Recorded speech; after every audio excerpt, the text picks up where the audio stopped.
Hi, I'm Connie Campbell from the VA Medical Center, and I'm a social worker with our heart transplant program. And I'm going to talk to you guys today about preparing for surgery.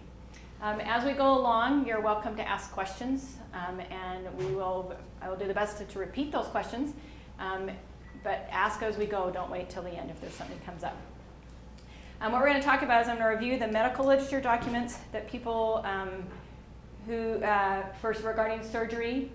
We're going to talk that the less pain will make a difference in how you recover, fewer complications, and recovery, that you'll be recovering sooner if you do certain things. So that's what we're going to be talking about.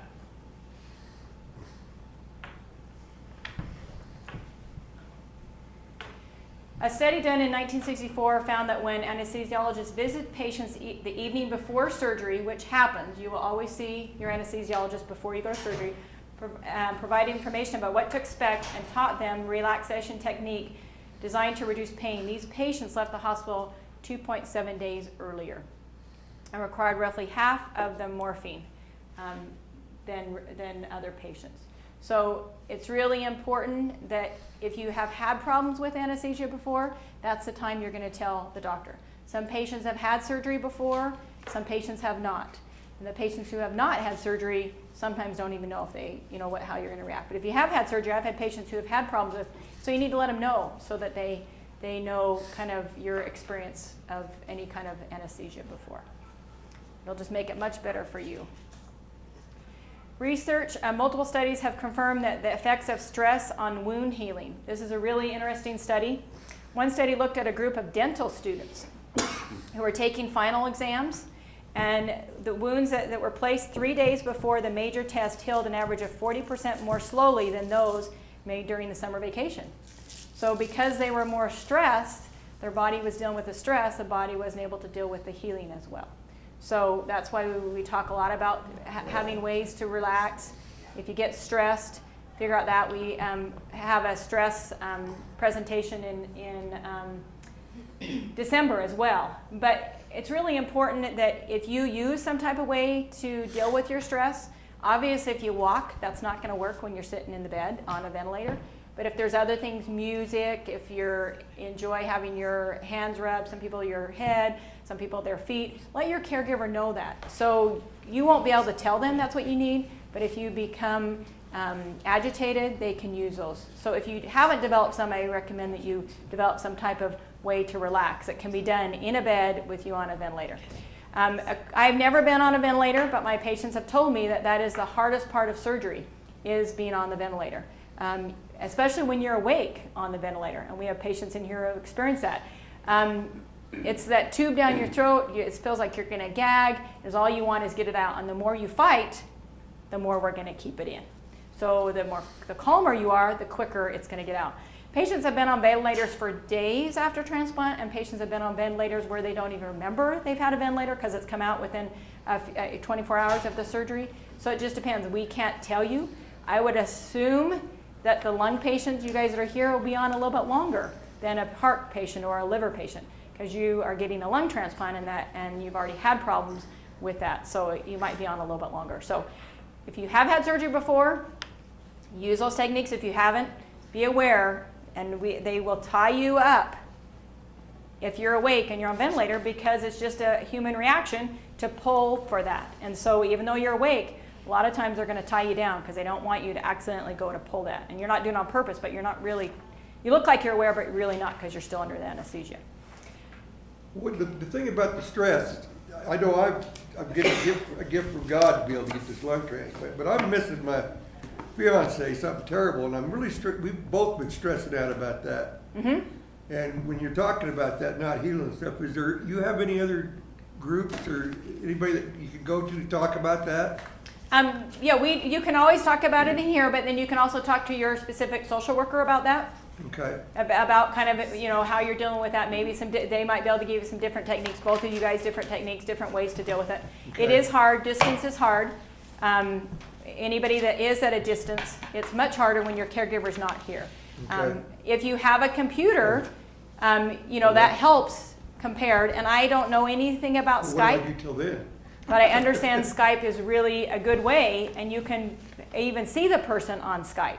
No, So well, it's- we've been doing that. So that too. helps a little And bit. it does So- help. Okay, so that helps. So, but talk to your social worker and they might have some good ideas. All right. But that's a really good question of what to do with your care support when they're out of state.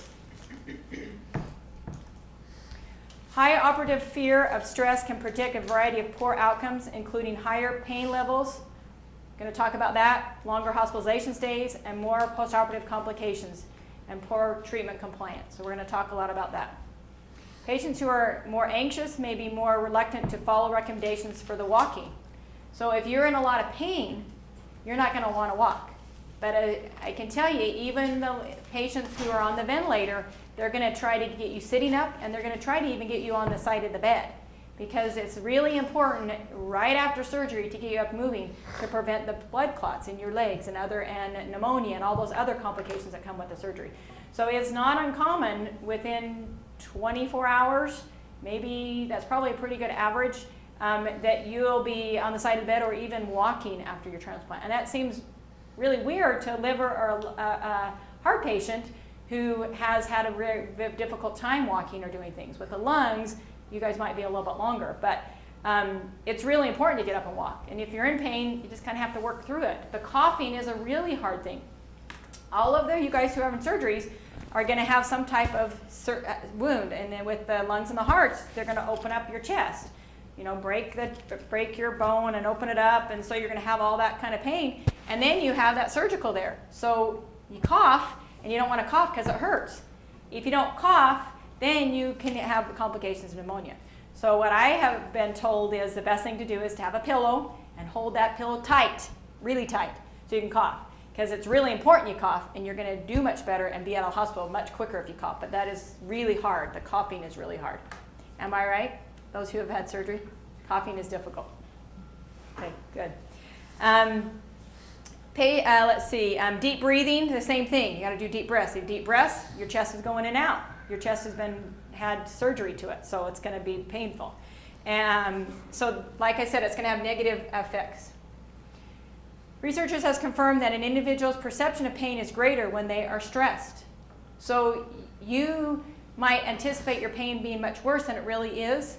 And so that can be a kind of good and bad thing. We're going to talk a little about pain medicine, that we don't want you to not take your pain medicine, because if you don't take your pain medicine, then you're going to chase the pain. And chasing pain is much worse. The medicine that you're going to get is going to be what is medically indicated. So we're going to talk about that. But it's really important that you let the doctor know when you have pain. Don't hide it. Like I said, some people are going to overreact and say they're in a lot more pain, and then the doctor's going to say, well, we'll give you a little medicine, but you might have to just live with it a little bit. You just had surgery, it's not like we just went to lunch, something like that. It is also clear that pain adversely affects your immune function. So it affects the healing, just like we talked about. When you're stressed, your whole body is tense, and then the blood and the fluid and all that helps us heal is not able to move like it's supposed to. So when you're tight, you're not going to recover as well. Distressed individuals are more likely to experience sleep and appetite disturbances. So we don't want you to lose sleep, and we don't want you to not eat. Regarding eating, a lot of the patients, I'm not sure as much with the lung, but I know with the hearts, they're on a really strict diet, really low sodium, low fat, because they've had their heart condition, whether it was a recent heart condition or they've had it for a long time. This is a one time where we say it doesn't matter what you eat. You can eat whatever you want, because the nutrition is really, really important for the healing process. Now down the road, we might say, eat healthy, like an individual who hasn't had anything healthy. You don't want to eat lots of salt and lots of bad food, because that new heart's going to still have a problem. But we are not strict on that, because it's better to get you eating, even if it's maybe not the best food, just to get that nutrition in there, the protein and all that. That's really helpful to the healing process. Stress delays wound repair. I just kind of talked about that. Individuals are more anxious. Who are more anxious are also more likely to experience greater postoperative pain. She's just reinforcing that. Stress, assessing yourself prior to surgery. What kind of person are you, and how do you handle stress? Kind of what I talked about. If you're one that doesn't do well with stress, work with your social worker, work with your family, whoever you're comfortable with, to come up with some ways to deal with stress. Some people don't deal well with stress. Some people just get angry. It's not going to do any good to get angry because it's not going to help you. If some people walk, that's not going to do you any good because you're not going to get out of bed. So come up with some other ways on, and I'm going to talk a little bit about music. Those type of things can really help with people relaxing. We're going to talk about that a little bit later. How long have you been suffering from the condition? We have patients, I would say more with the lungs. Yours is a little bit longer of a longer process. You've maybe had the lung disease for a little bit longer. Maybe it's gotten worse and worse, but you've had it. With the heart transplants, many of the heart transplants had nothing wrong with them. We had a patient years ago who was skiing on the weekend, and that next Monday morning, he had been flown down out of Idaho, and he was here, and he woke up with a VAD, an LVAD. You guys are going to learn about that next week. The device, the heart device put in. His family made the decision that he was going to have that because he could not make that decision. He woke up with this pump inside of him. That is not as uncommon as you would think. Many of my patients, I have patients right now, we put in more VADs than we have at the VA hospital. We put in about 8-9 VADs from January to about March. That's a lot of LVADs. Those patients are all aromated to us. They were brought into us in critical condition. We tried everything we could to manage the medicines and ended up giving them an LVAD, and many of them have been transplanted. I have 4 that were transplanted this summer. But they had no previous, it was an acute type issue. And I have many that are young. It used to be heart conditions were more of the older individuals, but we have a lot of young individuals that are getting, and we're working right before they had the problem. And then you have the long ones. And so even though you've had the condition for a while, it's still a new thing, going to surgery. If you've never been to surgery, it's a whole new thing. How has the condition affected your life in terms of work? Some people were working, like I said, some people haven't worked for a long time. And some people would love to return to work. They haven't been able to work for years. After the surgery, they might want to return to work. I had a patient ask me today, can I return to work? It's not the first time he's asked me. I said, yes, you can return to work. You're young. You've got a new heart. You're going to be healthy. So the other thing over long work that I mentioned to him is your employer doesn't need to know that you had a transplant. And that's really important for individuals who are going back to work. They don't need to know that. The insurance company needs to know, but the employer does not need to know. So I have a patient who has been trying to get a job for a while and kept telling the interview people I had a heart transplant. That's a huge red flag. But it shouldn't be a red flag because he's doing very well. He has medicines, but he could be doing just as well as I am on a regular basis. So Social Security has said, and we had somebody come years and years ago, and you don't need to tell the employer that you've had the transplant. But you do need to tell the insurance companies when the insurance company papers come out. Some people were able to do sports, do exercising, haven't been able to, and so that's a goal in the future, to get back to that. What experience have you had in the past with surgery? I talked about that. If you've never had surgery, it's going to be a whole different situation. If you haven't had surgery, talk to someone who has had surgery. And also your family members. If you've never seen someone in surgery, it's important to talk to your medical team what that's all about. The first time you see the patient it could be very overwhelming. There are many different IV poles. I don't know how many, Pat might know. I would say there's probably a pole with like 8 different machines on there, which means there's 8 different IVs. And then you have, at least that I've seen, 3 chest tubes that are in your belly and the fluids come out. So there's 3 things out here. I mean, it's just, so if you've never had a family go to surgery, it's really important to understand what that is so you're not, overwhelmed by when you go and see your family member. It's not that they're not doing well, it's just what happens at any kind of surgery. And also I know at the university that you have to be, I think it's like 14 or something to go on the ICU, same as a VA. If you have children coming in or grandchildren, you want to make sure they're aware of what they're going to see. Because grandpa's not going to look the same, or uncle's not going to look the same as with all those tubes connected to him. Also make sure you know where the hospital is. The university people know where the hospital is. The VA patients now know, but I had a time years ago where we had a patient and we had a group, it was over in Research Park, and we had a group and they decided to go for a little drive up to Deer Valley, which is about 45 minutes away up a road, which is go up and you come back the same road. There's not a lot of roads. And they got the call at that time for the transplant. She had no idea where she was, the wife. No idea where she was. So she calls the cops, and the cops give her directions. She gets on the freeway, and there's a fire on the freeway. She had never, ever been to the university. She'd been to Research Park. Well, Research Park is a little ways from the university.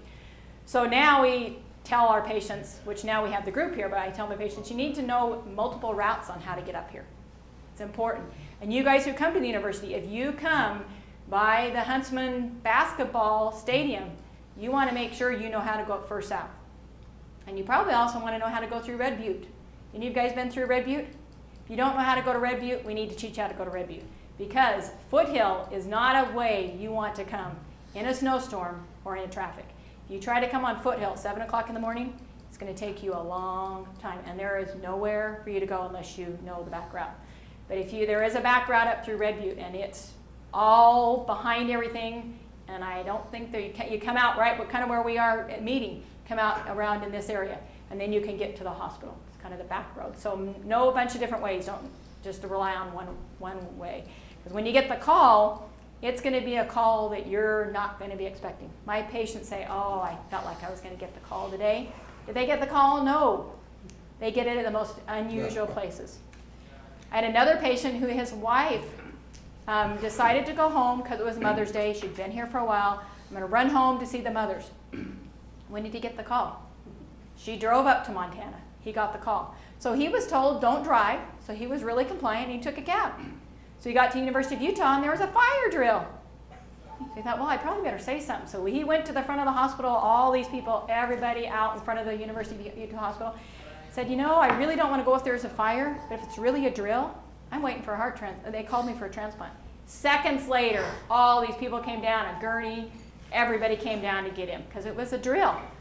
So it's very unusual. I have another patient was in the middle of a mall by himself. He had to sit down, take a breath, couldn't even drive. You will hear different people say that it's important that the caregiver do the driving. I can tell you, usually the caregiver is more stressed than the patient. So I would say most of my patients are doing the driving, not the caregiver, because the patient's usually more calm. So always be aware. You never know. Make sure where you are. You kind of know how to get where you're going to go, because that call, you know, sometimes they come in the middle of the night, sometimes they come in the afternoon. You never know when the call is going to come. But it will be unexpected, most likely. Also, I want to address that it's important to know that there are false calls, and patients react in different ways to those false calls. What a false call is that you're called in for the transplant, and the surgeon looks at the tests. We think everything's ready to go. They look at them again, or they have now seen the organ, and they say no. So you're sent home. A couple different things. Anybody who's getting their transplant through the Utah system, I can say that, the surgeons are very, very conservative. And that's not how it is all across the country. Very conservative. So they are taking the best of the best. So if they see something that they don't like, they're not going to do it. So patients will say, oh man, now I'm going to have to wait. My thing is, I'm not in your position, but I would much rather have a better organ than one that's not going to work as well. So even though it's a false call, if you see it as it was a dry run, and the patients that see it as a dry run are much more prepared the second time that they get called. There are patients who have been called multiple times, and I could probably, who's had we have a patient who has a lung transplant. It could be multiple calls for lungs. The lung is the one organ that is not transplanted out of all the organs. So if you have a donor, there's many times a heart, a liver, a kidney, a pancreas can be done, but not the lungs, because remember, the patient is on a ventilator and you're high risk for infection. So there's many less lung transplants compared to the other transplants. So I would not be surprised if you guys had more false calls than another particular organ. So, but if you can just say, and like I said, I've never been through it, but what I can suggest to you is just see it as a dry run, and that we are doing what's best for you. Go ahead. I have one dry run, and I know that several other lung patients have had dry runs, and it was upsetting. But I had a talk with the surgeon, and he explained to me why he thought that it was not suitable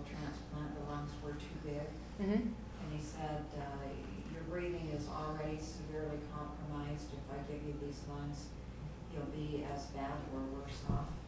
Did that help you to get that information? It did. Okay. I think he thought I was gonna have a meltdown. And I was just very, very calm and thanked him and told him that if I didn't trust his judgment, I would have found another surgeon. So, it wasn't too much longer after that. That you got one? Good, good. And remember, your doctor's always there. You know, if you want to know kind of what's going on, let them know. They would, if they say no to that organ, you can find out a little bit about that organ, okay? Another thing I want to let you know is when you get the call, a couple different ways, and I'm going to keep going on the PowerPoint in a little bit, but the way everybody has a pager, everybody has a cell phone, and I talked to our coordinator this morning to kind of figure out, and Pat, if you have anything different, let me know. Mary Beth said, our coordinator said that she would call the cell phone first. If the cell phone doesn't work, then she'll call the pager. Sometimes she calls them at the same time. I think that's kind of how you guys do it. I don't think our patients have pagers. Oh, so it's all cell phone? They have cell phones. Okay, so you guys are all get the cell phone. We still have pagers. A lot of people don't have home phones, so they're not going to call your home phone. If you have a home phone, they can call that home phone. So make sure that's always close to you. It is a limited amount of time from the time that the donor is determined that you want to go to surgery. So that's why we say you have to be within an hour. You could be called in, and you could get called, and they could say, a lot of times they'll say, okay, we've got a donor, we don't want you to eat, we'll call you in a little while. And it could be minutes, it could be a few hours, but they'll call you back, and you just have to be on alert. When they call you in, it could be that they bring you in and they put everything, all the IVs ready to go, and you're to surgery, or you could be waiting hours. So if you don't have patience, this is a good time to develop patience. Remember, we don't know where the donors are coming from. If it's a local donor, it's a lot different than if it's an out-of-state donor. And so from the time that the organ leaves the donor to the recipient, probably kidneys is much different. But it's about 5 hours for a heart, and probably really similar to the other organs. That's a pretty short amount of time to go from one person to the other person. That's very easy if both people are in the same hospital, which does happen. But if you're pulling an organ out of Colorado or out of California or out of Idaho, that's a limited time, even though they're on a jet. That's still a limited time for that organ to come from one to the other. So it's very detail-oriented. Remember, when you get the call that there has been workups for a period of time, 24, 48 hours, 3 days, that person might have already determined to be a donor. And so that workup's all be done, because we have to have all these tests before we ever do that. When that's finally determined, then they have to determine nationally who is on the list. And then they start working it. Is that person healthy? Does that person have anything wrong? And so it takes a lot of times for intermountain donor, and then they call the surgeon and the coordinators, and they work it all out. So it is a very long process. If you're an inpatient person, like I said, learn some way to deal with being patient, because you're going to get really frustrated, because you could be here 12 hours, and you could be here just a couple hours and go right to surgery. So that's important for you to know, because it's every person is a little bit different. Okay. Let's go on, and we're going to talk a little bit about coping. I'm going to talk to you guys about 2 different coping styles, and then we're going to go around the room, and you're going to tell me which. I don't want you to tell me that I'm both. That's happened before when we've done the group. I want you to tell me which you are more of. You can still be both, but you have to tell me which you're stronger, which would be a stronger. Okay? And it will be interesting to see what everybody says, because we're not all the same. We all deal with it differently. Okay? Most people fall into 2 basic styles: avoidant copers and vigilant copers. Both styles have useful elements, but when taken to extremes, either style can be harmful. The key is to know your style so you can do what works best for you and be more relaxed, confident, and in control. And if you are in control, you are less stressed. Do you guys agree on that? The more control you have, the less stress you have. Sometimes we can give you control, sometimes we can't. Okay, the avoidant coper is you don't want to be overwhelmed with information or to be asked to make too many decisions. They distract themselves, concentrate on pleasant thoughts, and don't ask too many questions. So this is a person who wants the minimal information and does not want a lot of questioning. Okay? Immersing yourself into details of the surgery may raise rather than relieve your anxiety. Some information you need to know, but you don't want to know a lot. Okay? Your best strategy may be to put your trust in the surgical team and believe that all will work out for the best. Okay? Minimal information. Tell me what time the surgery is. Tell me kind of what you're gonna, you're gonna do a lung surgery, about how long the surgery is gonna take, what's my recovery, I'm gonna be out in about 10 days. That's kind of the information. Not any detail other than that, okay? Next one is a vigilant. Feel more comfortable and in control when they ask a lot of questions and get a lot of information. This person is an internet person, looking at the internet, asking lots of questions. Maybe you want paperwork for family members, that kind of That's why I got thing. a computer. This is your style, go for it. Give as much information as you can. If there are choices to be made, you be the one to make them and base your decision on carefully weighing the information. The other one is, the avoidant is probably someone who maybe doesn't want to make the decision, would have their caregiver or someone else make the decision. Okay? You guys understand both of them? Okay, we're going to go around the room. I will tell you that I am a vigilant, very vigilant. And I am truly vigilant when my family members are in the hospital. And that's an advantage and not an advantage. For the people who are taking care of my family members, they'd probably love to not have me there. But, so I definitely want to have the information, want to help make the decisions. Go ahead. Vigilant. Okay, vigilant. Avoidant. Avoidant. Okay, so we have a daughter who's vigilant and a father who is avoidant. And we have a caregiver, a wife who is... It's more of, I think I'm more avoidant. Which one? Avoidant. Avoidant. So we have a patient and a caregiver that are avoidant and a daughter who is vigilant. Interesting. Okay.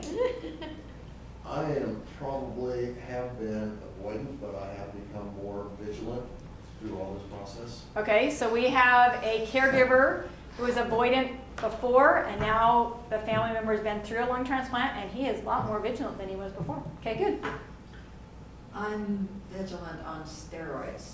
And I love the university's lung transplant staff because they have been so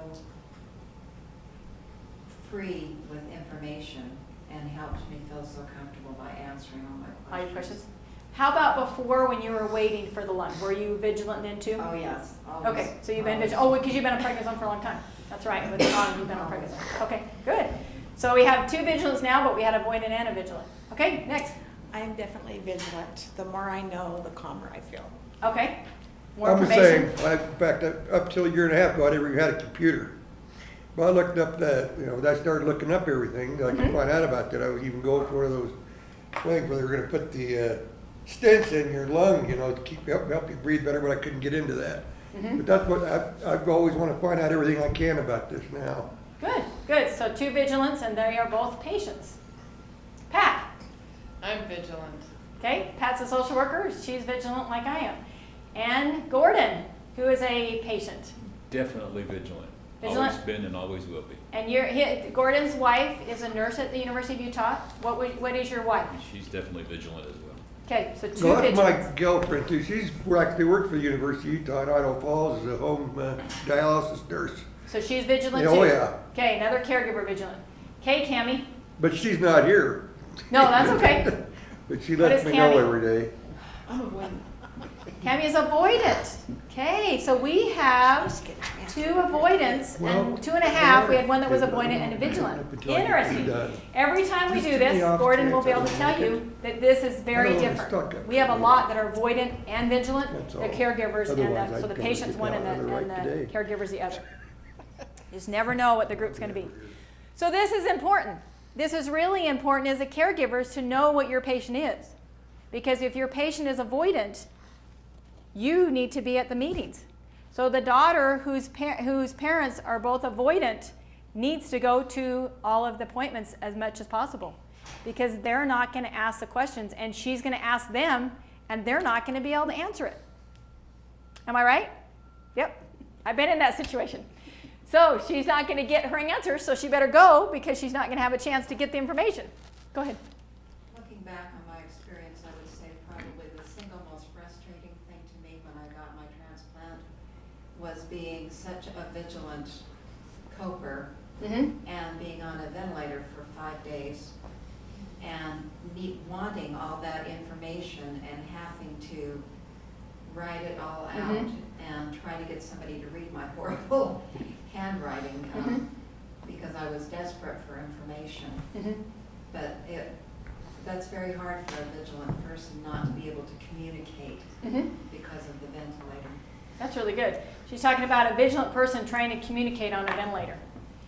When you write stuff, it's a lot slower. People can't read the writing. That would be very difficult. And I think it also has to do with your personality.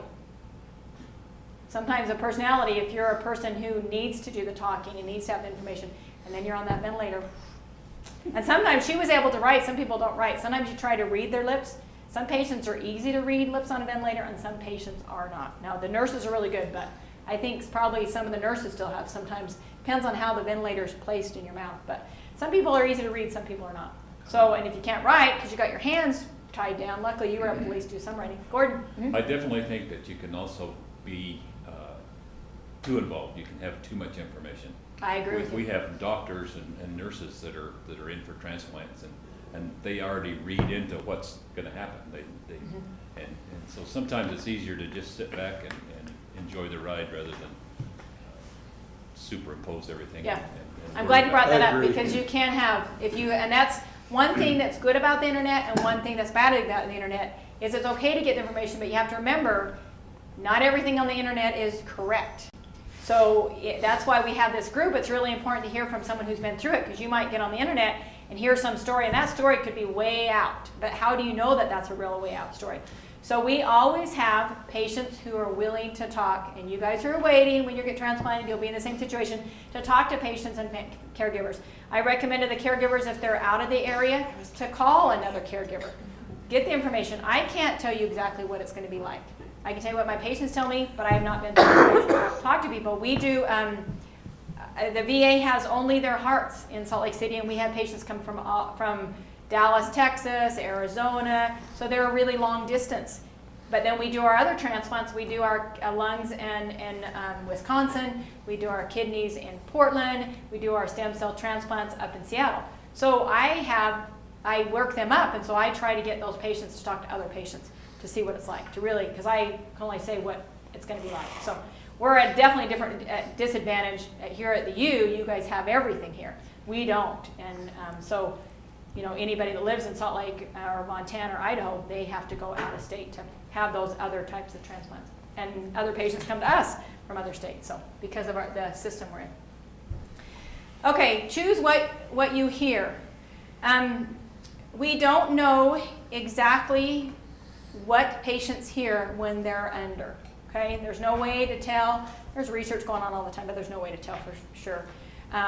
General anesthesia does not completely shut off your brain during operation, okay? So I have had patients, not with transplants, but with other minor things where they were put to sleep, just lightly put to sleep, and they could hear a lot that was going on. I think they were pretty surprised that there's a lot of talking and stuff going on there. I mean, those doctors and nurses are there for hours and hours and hours. And it's just not like this silent system. I mean, lots of lights, lots going on, lots of things going on. So it's really important if you hear something that you're questioning, make sure you ask. Because sometimes people will think they heard something, but they didn't really hear it or they heard it the wrong way. Also, when the patient is out of surgery, they're back with a ventilator, be careful what's said in the room because it can affect how they react. So if I'm on a ventilator and I'm out and people are really negative, that could affect how I emotionally am doing and physically doing because I'm thinking maybe there's going to be more complications than maybe there are. I know that Pat and all of the social workers, Amanda and I and Susan, would love to not have a lot of discussion in the room. That is not possible. We would love to have the doctors do all their discussion outside, but I can tell you that that doesn't happen. It is in there. The nurse talking to the doctor and the doctor talking this, and they're throwing these terms and these things, and oh my gosh, you know, let's hurry and get this on, let's do this. And it's not like a crisis situation, but it sounds like a crisis situation. That's just how they talk in ICU. They talk all the time like that. Hurry, get this, da da da da, and then you the person next to you, you know, you heard people running down the hall because there's a code. I mean, there's all kinds of stuff, and people are calling, you know, hurry, get this, that. It's just the norm of how they do it. We would like it not to be that way, but we can tell you it's going to happen. There's no way to avoid it, that talking that goes on. So it's real important if the caregiver hears a patient say something that's not correct, that you reinforce it or have the doctor reinforce it, because that can really affect their recovery on how they're doing, the negative of what's happening. Okay, so we always say be really positive. Another thing with hearing is the little teeny things. Patients do not see where they have come. There's very few patients remember a lot of their ICU stay. You'll think that they know what they're talking about, they're carrying on conversations, they're right there with you, but the anesthesia does something so they don't remember. A lot of patients, my patients will say, I don't even remember being at the U, because my patients are here about 3 days, sometimes longer if we don't have beds. They don't even remember being up at the university. Well, they were awake, they were talking, they were walking, everything, but that anesthesia does something to your mind, and so they don't remember a portion of that, but you guys remember it. So it's important to make sure that when they're in the hospital, that the littlest things, you reinforce those, really little things. Okay, you had 20 IVs, now you have 5, or you know, we got rid of this one, or got rid of this chest tube, that's great, we got rid of this.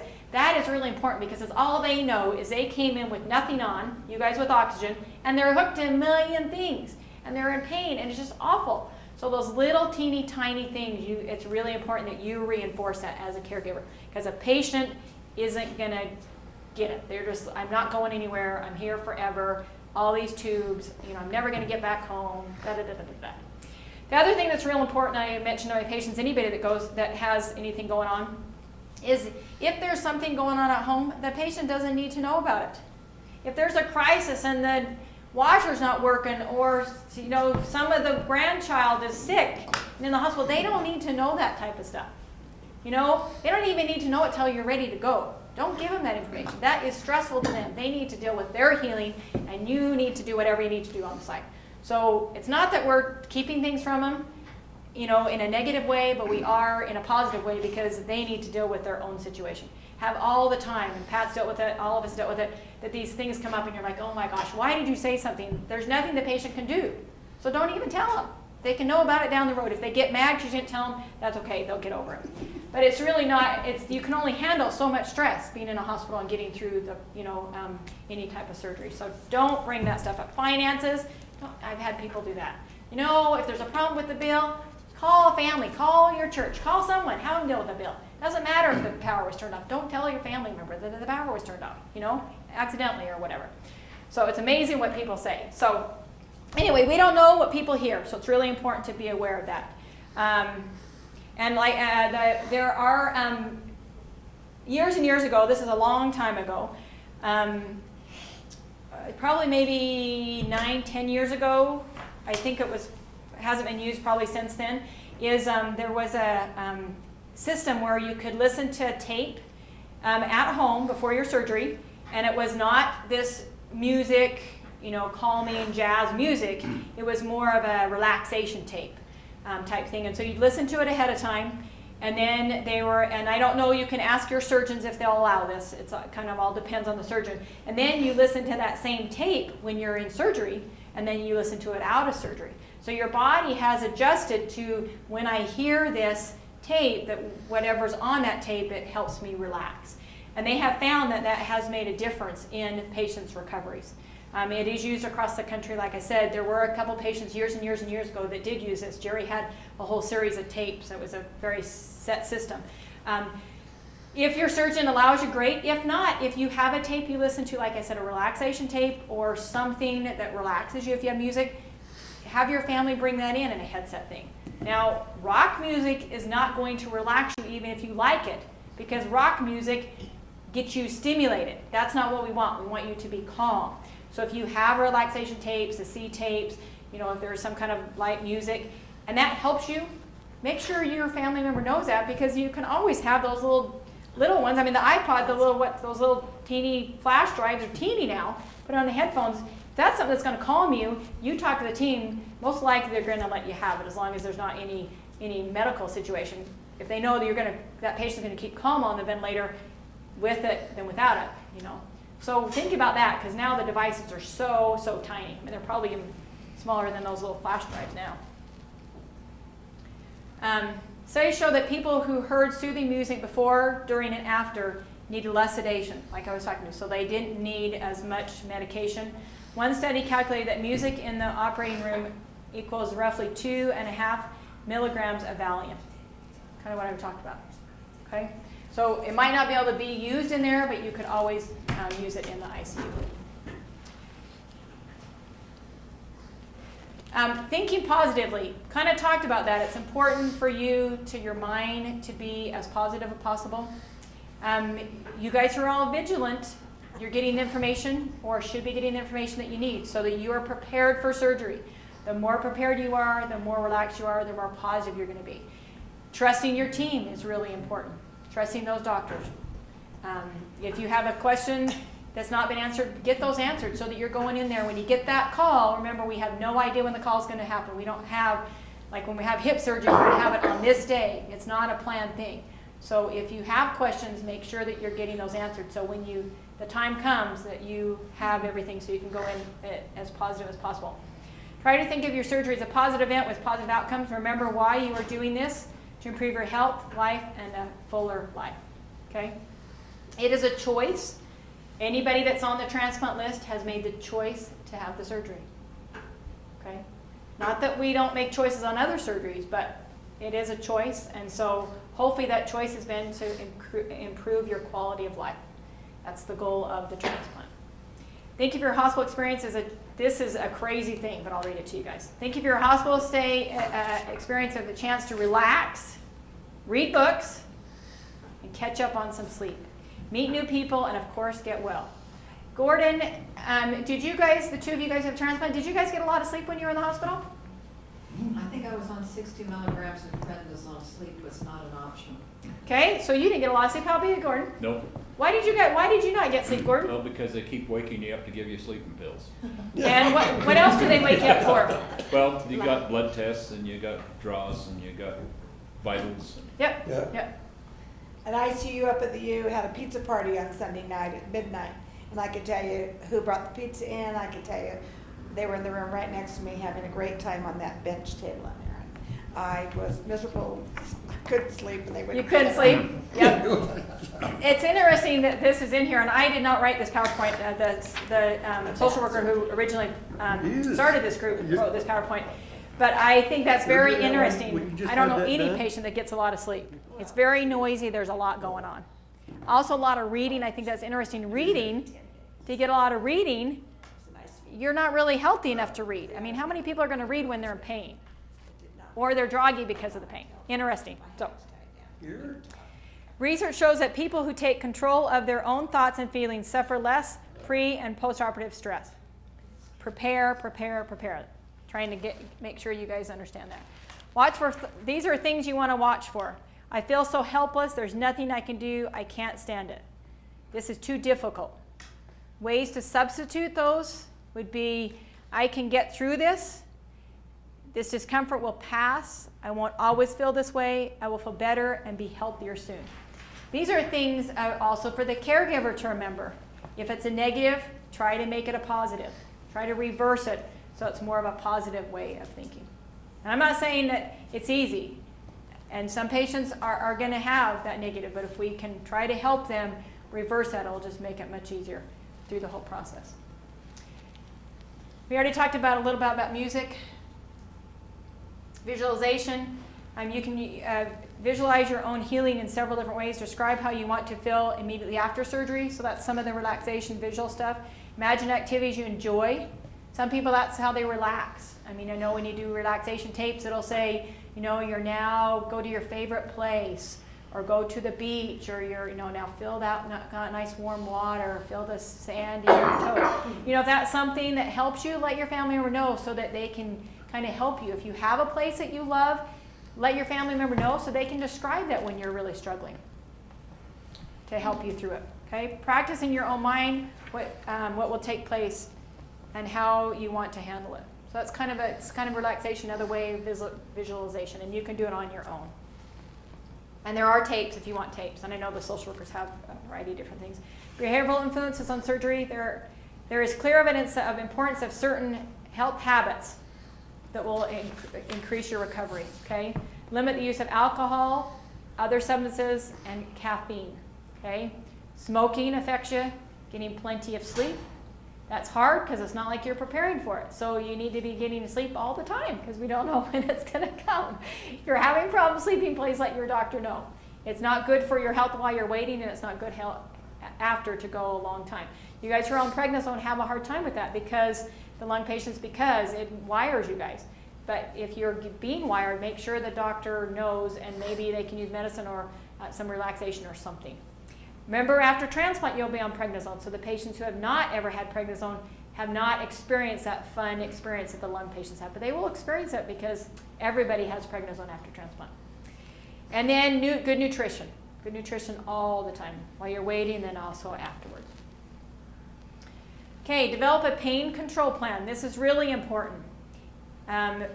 Putting up with severe pain is neither heroic nor wise. With today's pain treatments, it is very unnecessary. This is really important. There's individuals out there, and it has to do with the media, it has to do with different things, that think that you're going to get hooked on pain medicine. You're not going to get hooked on pain medicine. I can guarantee it. Because the doctors are only going to give you a certain amount, and you might want a little bit more, and they're going to say no. So it is very clear. If you've had problems with pain medicines before, you need to let your doctor know. If someone is a substance abuse user way back or had problems and addictions, they need to know that because you could be different. But the normal person is not going to get addicted because they are very strict about what kind of medicine you can have. It looks like a lot when you first come out of surgery, every 4 hours, whatever they're coming, but it's not going to be for long, I can tell you. So you're not going to get addicted to medicine because we're not going to give you enough to do that unless you've had a history before. Good pain control is important for your recovery. You need to be able to start walking, use breathing exercises, cough, get your strength back quickly. If you are more active after surgery, you will be less likely to develop complications. Okay? So in order to do that, some helpful tips. Don't wait till the pain gets severe before asking for pain. I talked about that a little bit. You don't want to chase the pain. You want to deal with the pain before it becomes really painful. Chasing the pain is not a good thing. Stay ahead of the pain. Short-term use of narcotics is not addicting. Just talk about that. Speak up. Don't be shy about reporting your pain. The nurse comes in and says, "How are you doing?" Don't say, "I'm doing great," and you're in pain.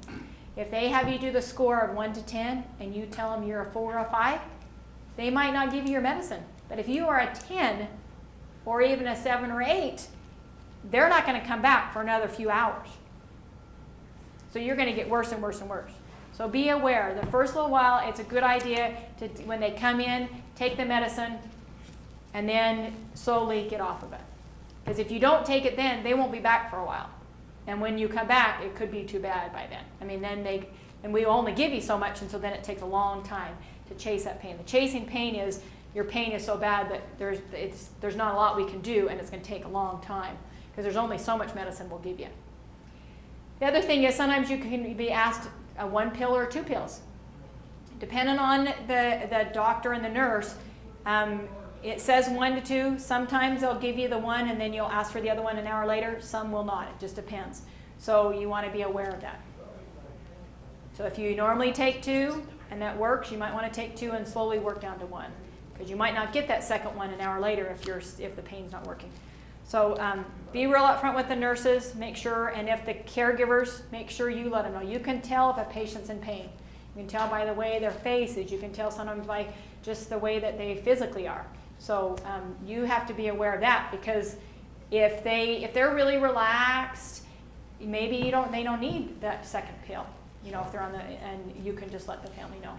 But if you have issues with pain medicine in the past, please let everybody know.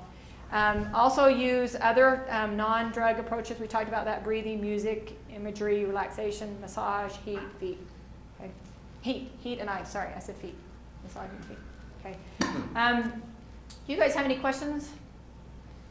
Helpful information. Those of you guys who have been through it, do you guys have anything to add to that? that we've talked about preparing for surgery? Yes. I think the thought that's sustained me through the worst times, and I was in the hospital for about 6 weeks, so Mhm. it was a long haul to get better, was just, I'm gonna get through this and be with my family and be able to do the things that I want to do.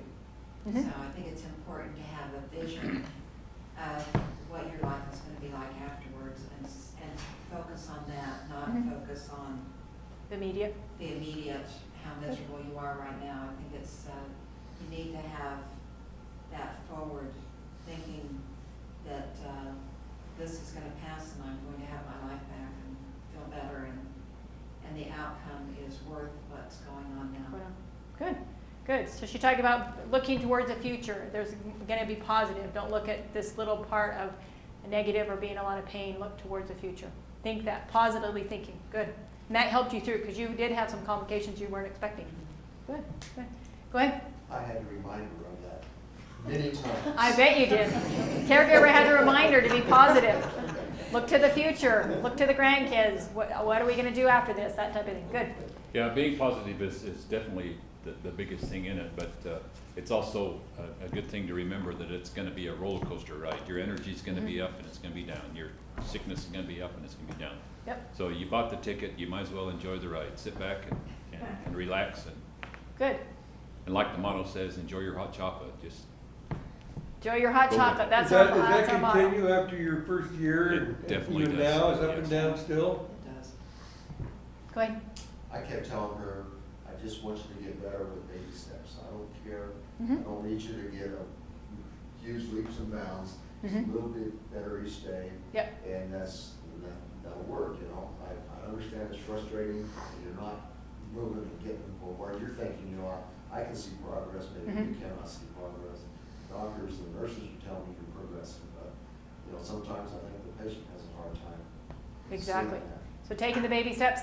You would have to find out from you because I don't know this answer, but we have had patients in the past who have done taken pictures. And as long as the university agreed to that, I think it's really helpful. It seems really weird to be taking a picture of a patient on a ventilator. But if you take a picture of your patient on the ventilator and this IV pole, like I said, that is stacked with it's like these machines, there's like 8 of them on this one pole. And that is and then with the ventilator, and then you see difference. Sometimes that can help them down the road to say, look, this is what you were, and yeah, now you're not home, but you're here, like you said, those baby steps. And families have done that, and it has been really helpful because, like I said, the patient doesn't remember the ICU. You can explain it, but it is not real. It becomes a little bit more real when you see the pictures.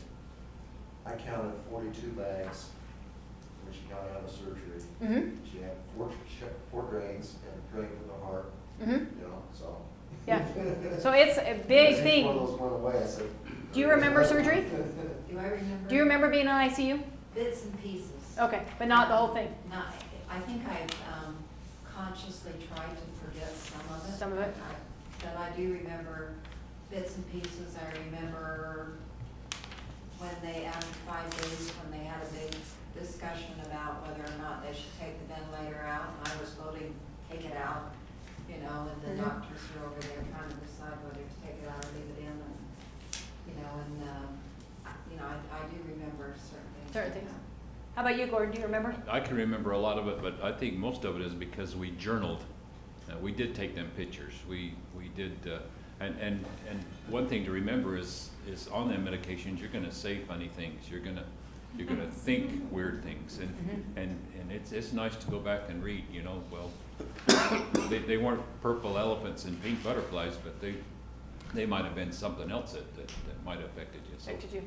So do you think you remember some part of it, or do you think some of it is because you've read it? I think a lot of it is because I read it. But And then it helps you recall it. But if you hadn't had that, you might not have remembered as much. Yeah. So that's a really good way. And like I said, it seems really weird to take the camera in there when your family just came out of surgery, but it's a whole different picture from the minute they come out of surgery within 8 hours, 12 hours. Sometimes, like I said, we had a patient who went to surgery Saturday night with heart transplant, came out Sunday morning, so officially his transplant was Sunday morning is his date because he didn't come out of surgery Sunday morning. And I think he went in like at 8 o'clock at night, and I saw him at 8 o'clock that night, and he had been off the ventilator probably for 4 hours. And he was awake, talking to exactly who I was, nothing connected. That's not always common, but I'm not sure that he probably remembers, and he didn't have family member here, they were out of state. He would not remember any of that being connected to any of that stuff. I mean, he probably came off when he was barely kind of awake. He was awake, but he wasn't, you know, they make sure you're safe, but he wasn't, you know, remembering all that kind of stuff. So you never know. Anything else you guys have? Any other feedback? You guys who have already had the surgeries? He saved To help all the them. notes I wrote when I was on the ventilator. Not all of them were nice. Really? So you weren't too nice in writing, huh? No, she wasn't. She wasn't very nice, but you didn't take it personal. Okay, good. That's the thing. Don't take personal. Like Gordon said, he might say some weird things or do some weird things. As caregivers and family members, don't take it personal, because remember, they're on heavy-duty medication. So I yeah. think it's really important to have positive energy around you. Mm-hmm. And that's what I got from him, you Mhm. know. And he taught me to rejoice in those baby steps. Mm-hmm. Yeah. And I think that's really Really important. As I said, yeah, be really positive, thinking positive, those type of things. Good. Okay. Super. Thank you.